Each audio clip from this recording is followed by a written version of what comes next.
Physics one liner का जो series चला जा रहा है उसका ये पार्ट 3 है। इसमें टोटल 500 वन लाइनर क्वेश्चन है। 500 में से 263 क्वेश्चन ऑलरेडी हो चुका है। यदि आप वो वीडियो नहीं देखे हैं तो चैनल में जाएं और फिजिक्स का पार्ट 1 और पार्ट 2 के नाम से थंबनेल लगाया होगा, आप वहाँ पर देख लेंगे। प्लेलिस्ट भी बना देंगे बाद में, तो वो वीडियो को पहले ज़रूर देखें कंप्लीट सिलेबस के लिए। और इसमें मैक्सिमम प्रीवियस ईयर क्वेश्चन लिया गया है और कुछ कुछ इम्पोर्टेंट क्वेश्चन भी है जो कि अभी नहीं पूछा गया है लेकिन आगामी परीक्षाओं की दृष्टि से काफ़ी महत्वपूर्ण है, वो भी पूछने का संभावना है। इसलिए वीडियो को ज़रूर से ज़रूर पूरा देखें और यदि अच्छा लगे तो चैनल को ज़रूर सब्सक्राइब करें इसी तरह और अच्छे वीडियो देखने के लिए जो कि आपके परीक्षा के दृष्टिकोण से महत्वपूर्ण होगा। तो शुरू करते हैं। क्वेश्चन नंबर 264, एक्स किरण के उत्सर्जन का प्रतिकूल प्रभाव क्या है? प्रकाश वैद्युत प्रभाव। 265, सौर सेलों के जिस समूह को एक निश्चित पैटर्न में साथ जोड़ दिया जाता है उसे क्या कहते हैं? उसे सौर सेल पैनल कहते हैं। 266, ट्यूबलाइट के साथ प्रयुक्त चोक मूलतः क्या होता है? ट्यूबलाइट के साथ चोक प्रयुक्त होता है उसको बोलते हैं प्रेरक। 267, ट्रांजिस्टर के किसमें होने की अधिकांशतः संभावना होती है? तो श्रव्य उपकरण में होने की अधिकतम संभावना रहती है ट्रांजिस्टर की। वन लाइनर क्वेश्चन है, डायरेक्ट यहाँ से सेम टू सेम क्वेश्चन उठा के दे दिया जाता है, बस उसमें केवल 4 ऑप्शन रहेगा, तो आपको उस बात का ध्यान रखना है। क्वेश्चन नंबर 268, गैल्वेनोमीटर को किसके साथ जोड़कर उसे वोल्ट मीटर बनाया जाता है? श्रृंखला में उच्च प्रतिरोध। फ्लेमिंग का वाम हस्त नियम किससे संबंधित है? धारा पर चुंबकीय क्षेत्र। देहली आवृत्ति कैसी आवृत्ति है जिसके नीचे प्रकाश वैद्युत उत्सर्जन संभव नहीं होता है? वैसे आवृत्ति को देहली आवृत्ति कहते हैं। सुपर कंडक्टर जैसे ऐसे पदार्थ होते हैं जो विद्युत करंट के प्रवाह को न्यूनतम रोधिता देते हैं, मतलब विद्युत में जितना भी करंट है एकदम पूरा का पूरा वो दूसरे छोर पर पहुंचा देते हैं या बहुत कम ही नाश होता है, वो सुपर कंडक्टर होता है। मतलब विद्युत का सर्वोत्तम चालक उसको हिंदी में बोल सकते हैं, क्वेश्चन रहेगा, या सुपर कंडक्टर बोल सकते हैं जिसमें विद्युत का ह्रास नहीं होता है, वो है। क्वेश्चन नंबर 272, एक चालक में संयोजकता बैंड और चालन बैंड एक दूसरे पर अतिव्यापित करते हैं। कुछ पदार्थों का अति निम्न तापमान पर विद्युत प्रतिरोध पूर्णतः समाप्त हो जाता है, इन पदार्थों को क्या कहते हैं? इन पदार्थों को अति चालकता कहते हैं। कुछ पदार्थों का क्या है? अति निम्न तापमान पर विद्युत प्रतिरोध पूर्णतः समाप्त हो जाता है, यानी कि विद्युत का जो प्रतिरोध होता है पूरी तरह खत्म हो जाता है, यानी कि जो उसमें से विद्युत पास होता है जितना भी वाट का, वो उसमें से थोड़ा सा भी खपत नहीं होता है। जो भी यहाँ से आप देते हैं इस छोर से उस छोर पूरा का पूरा पहुँचा देता है, उसको बोलते हैं अति चालकता, यानी कि सुपर कंडक्टर ही उसको भी बोल सकते हैं, अति चालक वही है। फिर क्वेश्चन नंबर 274, डायनेमो इससे प्रभावित करता है। डायनेमो यांत्रिक ऊर्जा को विद्युत ऊर्जा में प्रतिरोध करता है। कहीं मिल चक्की ये सब में देखते होंगे डायनेमो लगा के रखता है, जब उसका पहिया घूमता है तो वहाँ से ऊर्जा उत्पन्न होता है और फिर उससे लाइट बल्ब या बैटरी चार्ज करके कुछ भी यूज कर सकते हैं। एक फ्यूज की तार को इन लक्षणों के कारण पहचाना जाता है। फ्यूज के जो तार होता है उसका क्या लक्षण होना चाहिए? न्यूनतम प्रतिरोधकता तथा न्यूनतम गलनांक।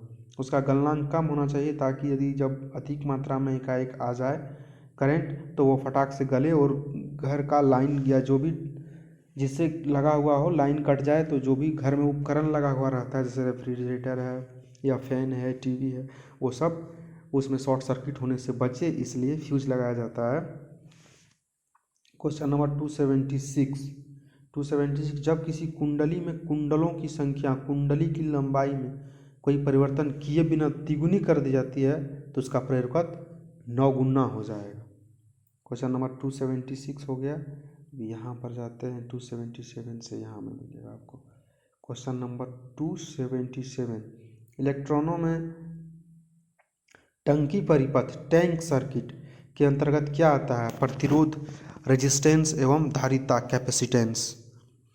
278 बिजली के बल्ब के फिलामेंट के निर्माण के लिए टंगस्टन का प्रयोग क्यों किया जाता है? क्योंकि इसका गलनांक बहुत ऊंचा होता है, नहीं तो बिजली के बल्ब का टेम्परेचर बढ़ेगा और यदि गलनांक कम रहेगा तो गल जाएगा, तो बल्ब जल्दी फ्यूज हो जाएगा, ख़राब हो जाएगा। इसलिए बिजली के बल्ब के फिलामेंट में टंगस्टन का उपयोग किया जाता है ताकि वो जल्दी गले नहीं, उच्च टेम्परेचर को भी सह सके और बल्ब जलता रहे। क्वेश्चन नंबर 279 बहुल मापी का प्रयोग किसे मापने के लिए किया जाता है? धारा, वोल्टता, प्रतिरोध। बहुल मापी नाम ही है यानी कि एक से अधिक, इसलिए क्वेश्चन को देख के ही समझ जाना है। बहुल मापी से क्या क्या माप सकते हैं? धारा, वोल्टता, प्रतिरोध, सब कुछ। क्वेश्चन नंबर 280 विद्युत उत्पादन के लिए प्रयुक्त नाभिकीय रिएक्टर आधारित है, नाभिकीय विखंडन पर आधारित है।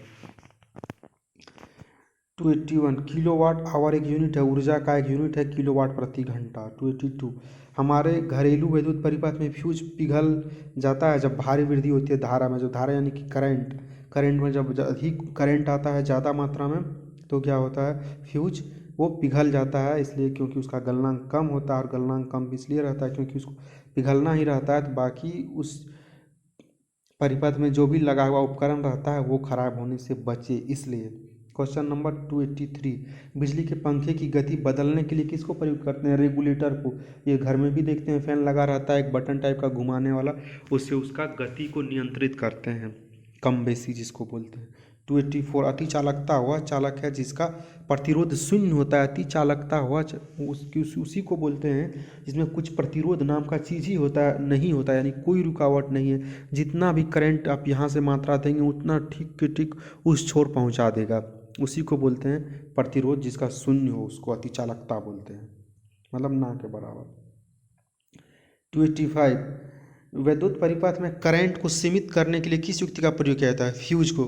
विद्युत परिपथ में करंट को सीमित करने के लिए फ्यूज का प्रयोग किया जाता है, क्योंकि जैसे ही करंट ज़्यादा होगा वो फ्यूज हो जाएगा, नाम ही है फ्यूज, तो वो गल जाएगा, इसलिए सामान रखने के लिए फ्यूज लगाया जाता है। 286 विद्युत धारा से लगी आग को बुझाने के लिए जल का प्रयोग नहीं किया जा सकता, क्योंकि उसमें इलेक्ट्रोल्यूशन हो सकता है।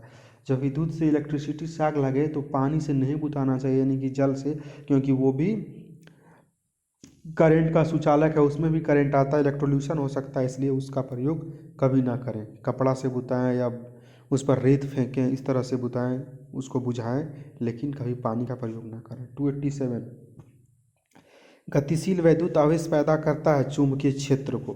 288 विद्युत आवेश का SI एकक कूलॉम है। क्वेश्चन नंबर 289 घरेलू विद्युत उपकरणों में प्रयुक्त सुरक्षा फ्यूज तार उस धातु से बनी होती है जिसका गलनांक कम हो। ये क्वेश्चन बार बार रिपीट हो रहा है, हमेशा बोल रहे हैं फ्यूज का मतलब यह फ्यूज यानी कि वो फ्यूज हो जाए, यानी कि उसका गलनांक कम हो, तो गलना मेल्टिंग पॉइंट उसका कम रहेगा तभी पिघल जाएगा। ये बार बार बता रहे हैं, बहुत ही इंपॉर्टेंट है, इसलिए ध्यान रखना है। सारे क्वेश्चन परीक्षाओं की दृष्टि से काफ़ी महत्वपूर्ण है, क्योंकि या तो ऑलरेडी पूछ लिए गए हैं या तो जो इंपॉर्टेंट प्रश्न है उसको ही इस PDF में शामिल किया गया है, इसलिए ज़रूर पूरा वीडियो देखें। कंप्लीट नॉलेज लेने के लिए कंप्लीट वीडियो देखिए। ऑलरेडी 2 सीरीज आ चुका है, ये तीसरा सीरीज है। टोटल 500 क्वेश्चन है, 500 क्वेश्चन को 4 सीरीज में बनाएंगे। ये तीसरा सेशन है, एक सेशन और होगा, 4 सेशन में पूरा 500 क्वेश्चन कंप्लीट हो जाएगा। क्वेश्चन नंबर 290 विद्युत चुम्बकीय विकिरण के लिए उनके बढ़ते हुए तरंगदैर्घ्य के क्रम में सही विन्यास बनाइए। तो पहले एक्सरे, फिर उसका अवरक्त किरण, फिर दृश्य किरण, फिर सूक्ष्म तरंग। 291 फैराड किसकी इकाई है? तो धारिता की इकाई फैराड है। देखिए टोटल 20 स्लाइड है, उसमें से 11 है हो गया, अब 12 में जाएंगे। स्लाइड नंबर 12 थोड़ा सा जूम कर देते हैं अच्छा से दिखने के लिए। फिट बैठ गया। 291 292 से यहाँ पर होगा। फोटोन की कण बनाने की प्रकृति किस पर टिकी होती है? प्रकाश विद्युत प्रभाव पर, यानी फोटो इलेक्ट्रिक इफेक्ट पर ही रहता है फोटोन की कण बनाने की प्रकृति। 293 किसी विद्युत अपघट्य की असंलग्नता का स्तर किस पर निर्भर करता है? तनुता पर निर्भर करता है। बिजली का फ्यूज एक मिश्र धातु है, किस चीज़ का? यानी कि बिजली का जो फ्यूज हम लोग घर में लगाते हैं वो किस चीज़ का बना रहता है? तो टीना और शीशा का बना रहता है। यहाँ पर टीन और लेड दिया हुआ है, लेड शीशा को ही बोलते हैं, या PB भी बोलते हैं। टीन का फार्मूला होता है SN यानी कि स्टेनम, और शीशा जिसको लेड भी बोलते हैं, शीशा भी बोलते हैं, उसका फार्मूला जो होता है PB यानी कि प्लम्बम। तो SN + PB से ही बनता है फ्यूज, जिसको टीन और शीशा, टीन और लेड जो भी बोलिए। क्वेश्चन नंबर 295 धारावाहक तार कैसा होता है? तो धारावाहक तार न्यूट्रल होता है। 296 विद्युत चालकता की यूनिट क्या? महो, MHO, महो है। 297 धारा का वहन करते समय सुचालक कैसा होता है? सुचालक जो होता है वो ऋणात्मक आवेशित होता है, यानी कि उस पर निगेटिव चार्ज होता है। ऋण आवेशित सीधा बोल सकते हैं या ऋणात्मक आवेशित। 298 ध्वनि प्रदूषण स्तर की यूनिट क्या है? तो ध्वनि प्रदूषण स्तर की यूनिट क्या है? डेसिबल है। ध्वनि की तीव्रता को डेसिबल से ही मापा जाता है। 298 था ये। ध्वनि की उच्चता किस पर निर्भर करती है? तो ध्वनि की उच्चता उसकी आयाम पर निर्भर करता है। वायु के तापमान में परिवर्तन से ध्वनि का कौन सा गुण परिवर्तन होता है? तो वायु का तापमान यानी टेम्परेचर में परिवर्तन यानी कि घटना बढ़ना होगा, तो उससे ध्वनि का तरंग दैर्घ्य भी घटेगा बढ़ेगा। 301 आर्द्र वायु में ध्वनि का वेग शुष्क वायु की तुलना में अधिक होता है, क्योंकि आर्द्र वायु में शुष्क वायु की तुलना में घनत्व कम होता है, यानी कि सूखा हुआ जो हवा रहता है आर्द्र वायु उसका डेंसिटी कम होता है, इसलिए उसमें ध्वनि का चाल, ध्वनि का जो वेग होता है वो अधिक होता है, जबकि शुष्क वायु में कम होता है। शुष्क वायु में ध्वनि का चाल कम होता है और जो अच्छा ये उल्टा है, एक बार ध्यान से देखें क्वेश्चन, कोई समझने में प्रॉब्लम नहीं। आर्द्र वायु में ध्वनि का वेग शुष्क वायु की तुलना में अधिक होता है, यानी जो आर्द्र वायु होता है उसमें ही ध्वनि का वेग अधिक होता है और शुष्क वायु में ध्वनि का वेग कम होता है। सॉरी, क्योंकि आर्द्र वायु में क्या है और शुष्क वायु में क्या डिफरेंस है बताया गया। आर्द्र वायु में शुष्क वायु की तुलना में घनत्व कम होता है, यानी जो आर्द्र वायु भींगा हुआ हवा रहता है उसका डेंसिटी सूखा हुआ हवा शुष्क वायु की अपेक्षा कम होता है, इसलिए आर्द्र वायु में ध्वनि की चाल अधिक होता है शुष्क वायु की अपेक्षा। शुष्क वायु में ध्वनि का चाल कम होता है। 302 डेसिबल इकाई का प्रयोग किस लिए किए थे? ध्वनि की तीव्रता मापने के लिए जो इकाई का प्रयोग किया था वो डेसिबल है। 303 वोल्ट मीटर का प्रयोग किसे मापने के लिए किया था? तापमान मापने के लिए, टेम्परेचर मापने के लिए वोल्ट मीटर। शोर को किसमें मापा जाता है? डेसिबल। शोर बोले, साउंड बोले, आवाज़ बोले, ध्वनि बोले, कुछ भी बोले, ध्वनि का मात्रा की डेसिबल है। क्वेश्चन नंबर 305 डॉक्टरों द्वारा प्रयोग किया जाने वाला स्टेथोस्कोप किस सिद्धांत पर काम करता है? तो डॉक्टर जो वो स्टेथोस्कोप रहता है जिससे वो हृदय की धड़कन की गति को सुनता है, वो परावर्तन के सिद्धांत पर काम करता है। क्वेश्चन नंबर 306 दूरदर्शन के ध्वनि संकेत होते हैं आवृत्ति मॉड्यूलित होते हैं। क्वेश्चन नंबर 307 उल्लू घोर अंधकार में भी देख सकता है, क्यों? उल्लू अंधेरा में ही दिखता है, क्यों दिखता है? उसकी बड़ी बड़ी आँखों के गोले आगे की तरफ निकले होते हैं जो उसको द्विनेत्री दृष्टि प्रदान करते हैं। उल्लू का आँख बड़ा बड़ा होता है और क्या होता है, उसको गोले आगे की तरफ निकले होते हैं, उससे उसको द्विनेत्र दृष्टि प्रदान करता है, इसलिए वो रात में देख सकता है उल्लू। अब कोई पूछे क्यों देख सकता है तो बताइए, इसलिए उल्लू देख सकता है। अब क्वेश्चन नंबर 308 पर जाएंगे। 308 ध्वनि का तारतम्य किस पर निर्भर करता है? ध्वनि का तारतम्य किस पर निर्भर करता है? तो आवृत्ति पर निर्भर करता है। ध्वनि का तारतम्य आवृत्ति पर निर्भर करता है। 308 में तारतम्य यानी कि पिच उसकी आवृत्ति पर निर्भर करता है। बाहरी वायुमंडल में ओजोन की परत हमारी मदद करता है पराबैंगनी विकिरण का अवशोषण करके। ओजोन जो लेयर होता है परत, वो पराबैंगनी विकिरण को धरती पर नहीं आने देता है, ये काम ओजोन परत का है। वह गुण कौन सा है जो प्रकाश तरंग में दिखता है पर ध्वनि तरंग में नहीं? तो ध्रुवन। प्रकाश में तो होता है ध्रुवन लेकिन ध्वनि में नहीं होता है। माइक्रोफोन एक उपकरण जो रूपांतरित करता है ध्वनि सिग्नल को धारा सिग्नल में कर देता है, उसी को माइक्रोफोन कहते हैं। किससे किस में चेंज करता है, ऐसा प्रश्न बहुत आता है।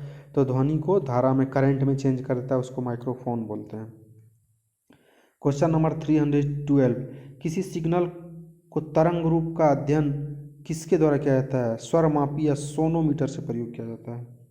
क्वेश्चन नंबर 313 ध्वनि तरंगों की गूंज के लिए कौन सा कारण जिम्मेदार है? परावर्तन। एक्स किरणों के तरंग दैर्घ्य को मापने के लिए कौन से उपकरण का प्रयोग किया जाता है? ब्रैग स्पेक्ट्रोस्कोपी से एक्स रे को माप सकते हैं।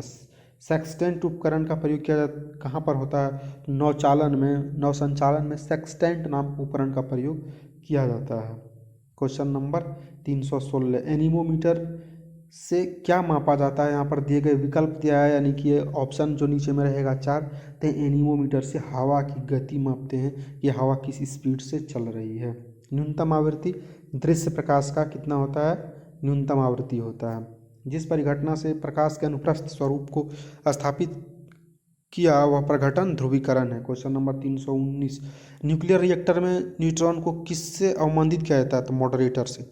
न्यूक्लियर रिएक्टर में न्यूट्रॉन को मंदित करने के लिए मॉडरेटर का प्रयोग करते हैं। क्वेश्चन नंबर 320 रेलवे स्टेशनों के प्लेटफॉर्म पर खड़ा व्यक्ति तेजी से आती हुई ट्रेन की ओर खिंचाव सा क्यों महसूस करता है? उनके बीच तेजी से गतिमान वायु के कारण, दबाव में अंतर के कारण ऐसा महसूस होता है।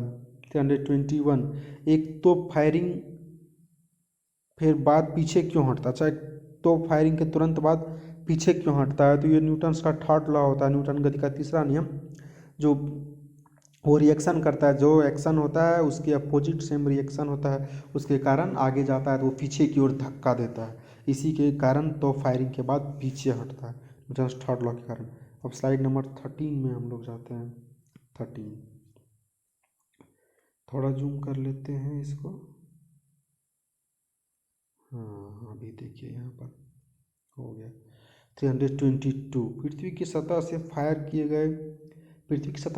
किए गए प्रक्षेप्य की गति के दौरान उसका वेग का क्षैतिज घटक स्थिर रहता है। क्वेश्चन नंबर 323 जब लोहे में जंग लग जाता है तो उसका वजन बढ़ जाता है। 324 किस कारण से वायु के बुलबुले तरल पदार्थ में उठते हैं? तो श्यानता और उत्प्लव के कारण। 325 यदि पृथ्वी के घूर्णन की गति बढ़ जाए तो शरीर का वजन घट जाएगा। क्वेश्चन नंबर 326 तेल की एक छोटी बूंद पानी फैल जाती है क्योंकि, अच्छा बोल रहा है कि तेल का एक छोटा बूंद भी यदि पानी पर गिरा जाए तो तेल का बूंद पानी के सतह के ऊपर ही फैल जाता है। क्यों? क्योंकि जल का पृष्ठ तनाव अधिक होता है, इसलिए तेल गिराने पर वो नीचे न जाके जल के सतह पर ही फैल जाता है। मानव शरीर में विकिरण, क्वेश्चन नंबर 27 एक्स किरण या वाई किरण आदि के कारण हुई क्षति को किस में मापा जाता है? रैम में मापा जाता है। मानव के शरीर में जो एक्स रे वाई रे के कारण जो क्षति होता है उसको रे में मापा जाता है।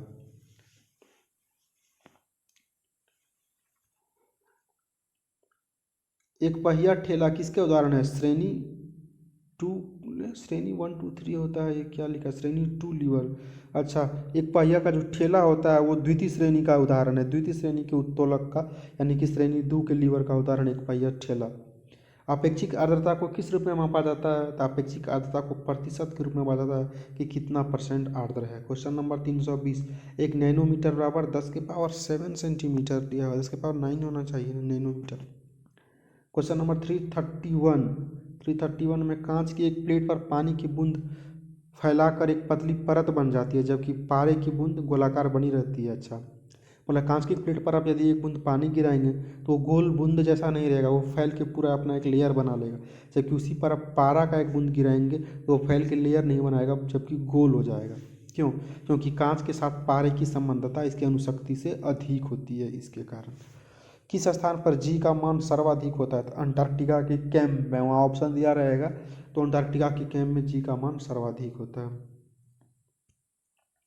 क्वेश्चन नंबर 333 SHM दर्शाने वाले में यह आवश्यक होना चाहिए, प्रत्यस्था एवं जड़त्व दोनों ही आवश्यक होना चाहिए, तभी वो SHM यानी सिंपल हार्मोनिक मोशन में रहेगा। क्वेश्चन नंबर 334 एक समान गति वाला पिंड त्वरित नहीं होता है। 335 गैस भरे गुब्बारे का नाखून की तुलना से सुई से फटना आसान है। क्यों? क्योंकि सुई गुब्बारा पर नाखून की तुलना में अधिक दबाव डालता है, इसलिए सुई से जल्दी फट जाता है जबकि नाखून से नहीं फटेगा। क्वेश्चन नंबर आपका यहाँ से 336 बर्फ़ के बुरादों में पैक किया जाता है। बर्फ़ को बुरादों में पैक किया जाता है, क्यों? क्योंकि बुरादा ऊष्मा का सुचालक होता है कि कुचालक होता है। बर्फ़ को बुरादे में पैक किया जाता है तो क्या होता है, वो ऊष्मा को, टेम्परेचर को अंदर जाने नहीं देता, इससे बर्फ़ पिघलता नहीं है, इसीलिए बर्फ़ को बुरादे में पैक किया जाता है। क्वेश्चन नंबर 337 एक समान वेग से चल रही गाड़ी में से एक व्यक्ति प्लेटफॉर्म पर एक गेंद गिराता है। प्लेटफॉर्म पर खड़े एक प्रेक्षक द्वारा देखा जाने पर वह गेंद का पथ जो होगा वो कैसे जाएगा? तो गेंद सीधा नहीं गिरेगा, वह पैराबोलिक वे में जाएगा, परावलयाकार पथ में जाएगा। क्वेश्चन नंबर 338 बारिश के दिनों में ध्वनि दूरी से भी क्यों सुनाई देती है? ध्वनि आर्द्र वायु में अधिक तेज से यात्रा करती है। अच्छा, अभी पीछे देखे थे कि आर्द्र वायु या शुष्क वायु, तो ध्वनि आर्द्र वायु में अधिक तेज से यात्रा करता है क्योंकि आर्द्र वायु का डेंसिटी शुष्क वायु की अपेक्षा कम होता है, इसलिए बारिश के दिनों में दूर दूर का आवाज़ भी सुनाई देता है। क्वेश्चन नंबर 339, जब बर्फ के दो घनों को एक दूसरे के ऊपर दबाया जाता है तो उनके मिलकर एक हो जाने के कारण सहसंयोजक आकर्षण के कारण, जब दो बर्फ को एक साथ मिलाकर दबाते हैं तो एक हो जाता है सहसंयोजक आकर्षण के कारण। 340, बर्नौलीज थ्योरम यानी बर्नौलीज का सिद्धांत किस संरक्षण का प्रकटन है? तो ऊर्जा का। 341, जब किसी बॉडी का वेग दोगुना कर दिया जाए तो उसका संवेग भी दोगुना हो जाएगा, यानी कि वेग डायरेक्टली प्रोपोर्शनल टू संवेग। बॉडी का वेग दोगुना करेंगे, संवेग भी दोगुना हो जाएगा। 342 क्वेश्चन नंबर क्या है 342 में? पर्वतों पर आच्छादित हिम सूर्य की गर्मी द्वारा एक साथ न पिघलने का कारण इसकी विशिष्ट क्षमता कम होती है, इसलिए। क्वेश्चन नंबर 343, शीशे के एक टुकड़े सहित बर्फ का एक ब्लॉक खंड पानी में तैरता है तो पानी का स्तर उतना ही रहता है। अच्छा। क्वेश्चन नंबर 344 में क्या है? किसी गैस को द्रव में बदलने के लिए सबसे सरल विधि कौन सी स्थिति होती है? उच्च तापमान और कम ताप। किसी गैस को यदि आपको द्रव में बदलना है तो आपको टेम्परेचर बढ़ाना पड़ेगा और प्रेशर कम करना पड़ेगा, उच्च तापमान और कम दाब। दाब बढ़ाने से बर्फ का गलनांक क्या होता है? घट जाता है। ये 345 है। दाब बढ़ाएंगे तो बर्फ का गलनांक घट जाएगा, प्रेशर बढ़ाने से मेल्टिंग पॉइंट कम हो जाएगा बर्फ का। 346, लैंप की बत्ती में तेल ऊपर चढ़ता है किसके कारण? तो केशिकत्व क्रिया के कारण। 347, किस में निम्न तापमापी इंजनों का प्रयोग किया जाता है? तो रॉकेट में निम्न तापमापी इंजन का प्रयोग किया जाता है। 348, कौन सा नियम इस कथन को वैध ठहराता है कि द्रव्य का न सृजन किया जा सकता है न ही विनाश? द्रव्यमान संरक्षण का नियम से यह साबित होता है कि ना तो उसका सृजन किया जा सकता है न तो विनाश किया जाता है, यानी कि वो निश्चित मात्रा में है, उसको केवल यूज किया जा सकता है। 13 हो गया। अब स्लाइड नंबर 14 में चले जाएंगे, थोड़ा जूम कर लेंगे, देखते रहिए बढ़िया से। यदि वीडियो हेल्पफुल है आपके लिए तो प्लीज़ चैनल को ज़रूर सब्सक्राइब करें, लाइक करें और कमेंट में बताएं और किस तरह का वीडियो चाहिए या इस वीडियो में क्या प्रॉब्लम हो रहा है। आपका सुझाव हमारे लिए काफ़ी महत्वपूर्ण है, वो सुधार करेंगे नेक्स्ट वीडियो से। और दोस्तों के साथ शेयर भी जरूर करें। क्वेश्चन नंबर 349, वायुमंडलीय दाब में सहसा पतन किस बात का संकेत है? तो सहसा एकाएक दबाव यदि हो रहा है वायुमंडलीय दाब में तो वो तूफान आने का संकेत है। गुरुत्वाकर्षण नियम की परिभाषा किसने दी? तो न्यूटन। हाइड्रोजन का गुब्बारा ऊपर की मंडराता है, क्यों? क्योंकि गुब्बारे का वजन उसके द्वारा विस्थापित वायु के वजन से कम होता है, इसलिए ऊपर ही मंडराता रहता है। कपड़े धोते समय हम नीले रंग का प्रयोग करते हैं उसकी सही वर्ण संयोजन के कारण। 353, घड़ी के स्प्रिंग में मंडारित ऊर्जा स्थितिज ऊर्जा रहता है। 354, वायु में प्रचक्की क्रिकेट बॉल के दोलन की व्याख्या की जाती है वायु की उत्प्लावता के आधार पर। 355, जब किसी वस्तु को पृथ्वी से चांद पर ले जाया जाए तो भार बदल जाता है परंतु द्रव्यमान उतना ही रहता है। द्रव्यमान तो सेम टू सेम रहता है लेकिन भार बदल जाता है जब किसी वस्तु को पृथ्वी से चांद पर ले जाएंगे तब। क्वेश्चन नंबर है आपका 356, भिन्न भिन्न द्रव्यमान के दो पत्थरों को एक भवन के शिखर से साथ गिराया जाता है, दोनों पत्थर जमीन पर एक साथ ही पहुंचेगा, द्रव्यमान का कोई फर्क नहीं पड़ता है ज़्यादा कम का। 357, पहिए में बॉल बेयरिंग का काम क्या है? गतिज ऊर्जा को बेलन घर्षण में बदलने का कारण है, काम है बॉल बेयरिंग का काम। धक्का सह प्राय स्टील बनाए जाते हैं क्योंकि उसकी प्रत्यास्थता अधिक हो जाए। धक्का सह जो होता है वो स्टील के बनाए जाते हैं क्योंकि उसकी प्रत्यास्थता अधिक होती है। डायरेक्ट सेम टू सेम प्रश्न एग्जाम में उठा के दे दिया जाएगा, बस आपको ऑप्शन याद रखना है और 4 ऑप्शन में क्या दे रहा है क्या नहीं दे रहा है कोई मतलब नहीं, जहाँ भी देखिए उसकी प्रत्यास्थता अधिक होने के कारण ही धक्का सा स्टील से बनाए जाते हैं, तो फटाक से उसको आप टिक करें, ये वाला ऑप्शन। लाइफ जैकेट का सिद्धांत क्या होता है? यह व्यक्ति को तैरता रखने के लिए उसके आयतन में वृद्धि कर देता है। ये क्वेश्चन नंबर 359 है। लाइफ जैकेट इसलिए जब पानी में जाते हैं, जिनको तैरना नहीं आता या आता भी है तो वो लाइफ जैकेट पहन के जाते हैं ताकि वो व्यक्ति डूबे नहीं, डूबने से बचने के लिए ऐसा किया जाता है। क्वेश्चन नंबर 360, खिलाड़ी किसका लाभ उठाने के लिए लंबी कूद से पहले दौड़ता है? तो जड़त्व का लाभ उठाने के लिए खिलाड़ी क्या करता है? लंबी कूद कूदने से पहले दौड़ लगाता है। पानी की बाल्टी को केवल एक हाथ में ले जाने के बजाय 2 बाल्टियों को अलग अलग दोनों हाथ में ले जाना आसान होता है क्योंकि गुरुत्व केंद्र का संतुलन केंद्र पैरों में होता है, बैलेंस बनता है, इसलिए पानी का जो बाल्टी होता है एक हाथ में दोनों न लेकर दोनों हाथ में एक एक बाल्टी ले जाना आसान होता है। थोड़ा सा इसको इधर कर लेते हैं क्लियर दिखने के लिए। क्वेश्चन नंबर 362 क्वेश्चन नंबर 362 क्या कहता है? पूछ रहा है कि यदि तांबे के तार को दुगना बढ़ा दिया जाए तो उसका प्रतिरोध 4 गुना हो जाएगा। कुएं से पानी खींचने के लिए स्थिर पुल्ली का प्रयोग किया जाता है क्योंकि वेग का अनुपात कम होता है। यदि विरामावस्था में एक बम छोटे छोटे अनेक टुकड़ों में फट जाता है तो सभी टुकड़ा का कुल संवेग 0 हो जाएगा। ये तो पाकिस्तान वाले लोग ही बता सकते हैं। क्वेश्चन नंबर 365 किसी राइफल से गोली दागी जाती है तो फायर किए जाने के बाद पीछे हट जाती है, उस गोली के प्रति राइफल का गतिज ऊर्जा अनुपात कितना होता है? तो 1 होता है। क्वेश्चन नंबर 366 धातु की एक प्लेट के बीच काटकर छेद बनाया जाता है और फिर उसे गर्म कर दिया जाता है, टेम्परेचर बढ़ेगा वो छेद भी बढ़ता चला जाएगा। ये क्वेश्चन पूछने का तरीका अलग अलग है, क्वेश्चन सेम ही है। क्वेश्चन नंबर 367 किलोवाट प्रति घंटा किसका ऊर्जा का मात्रक है? क्वेश्चन नंबर 368 सोडा लाइम की एक बोतल को गर्दन से पकड़ा गया और ऊर्ध्वाधर वृत्त में तेजी से घुमाया गया है। बोतल के किस भाग के निकट बुलबुले एकत्र होंगे? तो गर्दन के निकट, यानी कि सबसे ऊपर में बुलबुला निकट हो जाएगा। क्रिकेट की गेंद को किस कोण से मारा जाना चाहिए ताकि वह अधिकतम क्षैतिज दूरी तक जा सके? तो 45 डिग्री के कोण से मारने पर अधिकतम दूरी तय करेगा। क्वेश्चन नंबर 370 जब हम भूमध्य रेखा से उत्तर ध्रुव की ओर जाते हैं गुरुत्वाकर्षण का त्वरण कैसा होता है? बढ़ता चला जाता है। भूमध्य रेखा से जब हम उत्तरी ध्रुव की ओर बढ़ते चले जाते हैं तो गुरुत्वाकर्षण का त्वरण भी बढ़ता चला जाता है। प्रत्यक्ष संपर्क किए बिना दूर से किसी वस्तु के बारे में सूचना एकत्र करने की तकनीकी को सुदूर संवेदन कहते हैं। 372 कृत्रिम सैटेलाइट के अंदर व्यक्ति भारहीन महसूस करता है क्योंकि पृथ्वी के आकर्षण का बल उस स्थान पर 0 हो जाता है। स्लाइड नंबर 15 में हम लोग चले जाते हैं 15। थोड़ा सा जूम करते हैं, क्लियर दिखेगा, नहीं तो ये तो पढ़ने वाला बुक की तरह ही है। तो अभी देखेंगे हम लोग आ गए क्वेश्चन नंबर 373। टोटल 500 क्वेश्चन है, 500 में से 373 आ रहा है। 400 क्वेश्चन तक इसमें करेंगे, बाकी 100 क्वेश्चन नेक्स्ट वीडियो में करेंगे, तो इसलिए आप बने रहें, ज़्यादा देर नहीं है, शायद इस स्लाइड में ही पूरा हो जाएगा। क्वेश्चन नंबर 373 यदि हम किसी पात्र के तल पर द्रव के दाब की गणना करना चाहें तो उसे निर्धारित करने के लिए कौन सी मात्रा अपेक्षित है? तो पात्र के तल के पृष्ठ का क्षेत्रफल। शीतकाल में हैंडपंप का पानी गर्म होता है क्योंकि पृथ्वी के भीतर तापमान वायुमंडल के तापमान से अधिक होता है, इसलिए पृथ्वी के भीतर से पानी निकलता है और पृथ्वी के भीतर का टेम्परेचर वायुमंडल से कम होता है तो पानी अधिक होता है। पृथ्वी के अंदर का टेम्परेचर बाहर के वायुमंडल जो टेम्परेचर से अधिक होता है, इसलिए पानी गर्म गर्म निकलता है। क्वेश्चन नंबर 375 एक मकान की छत से भूमि की ओर एक पत्थर गिराया जाता है, उस पत्थर की गतिज ऊर्जा अधिकतम कब होगी? भूमि पर पहुंचने की ठीक पहले उसका गति अधिकतम होगा। 376 डायनेमो किसको परिवर्तित करने के लिए प्रयुक्त किया जाता है? डायनेमो यांत्रिक ऊर्जा को विद्युत ऊर्जा में बदलने के काम में आता है।